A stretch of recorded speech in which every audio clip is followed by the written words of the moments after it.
Jaffa, 1903. Pilgrims and tourists have their first experience of the Holy Land. The arrival is uncomfortable. They can only go ashore in rowing boats. What's going on, Shababs? We're here about my favorite ornament in the whole city. I love Gaza. Obviously, if you've seen Gaza in the headlines, it's all about wars, a year-long massacre, and a siege. But it's not all doom and gloom here in Gaza. We're spending the day to show you the best 5 things to do and the best 5 places to go while you're here. I'm standing by the beautiful coastline here in the central port of Gaza. Let me show you what you do when you come here. 15 years later, the cinema is taking its first steps. Cameramen employed by the Lumiere brothers filming at Jerusalem Station provide the first moving pictures taken in Palestine. From now on, the camera is a recording eye, and what it records is this: a society much like that of Cairo, Damascus, or Beirut, in an Arab city much like any other.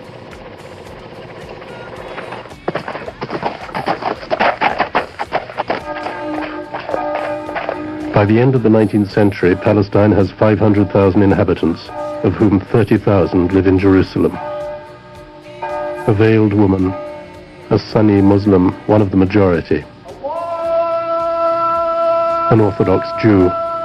He too turns away from the camera. Here we have an Armenian Pope. Each of the Christian denominations has its church here in the Holy City. The holy places of the 3 religions are scattered across a few hundred square meters.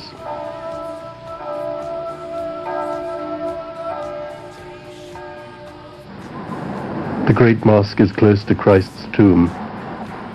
Further along, at the foot of the Wailing Wall, a Jew is reciting a prayer. He is wearing a Turkish tabush, and though he prays in Hebrew, his everyday language is Arabic. Jews form half the population of Jerusalem, but in the country as a whole, they make up less than 5% of the total. Christians account for 10% and Muslims 85%.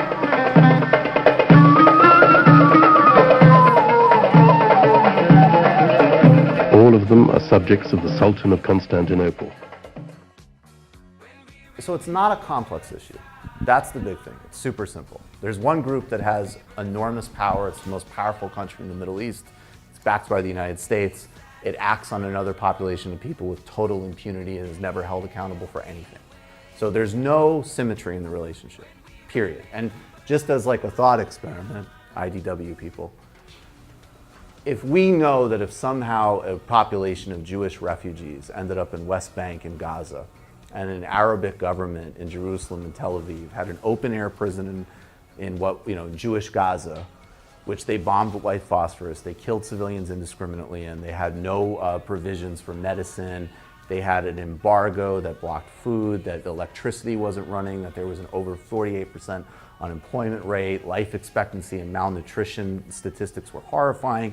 One of the major policymakers in this hypothetical Arabic Palestinian state said, we need to put those Jews on a diet.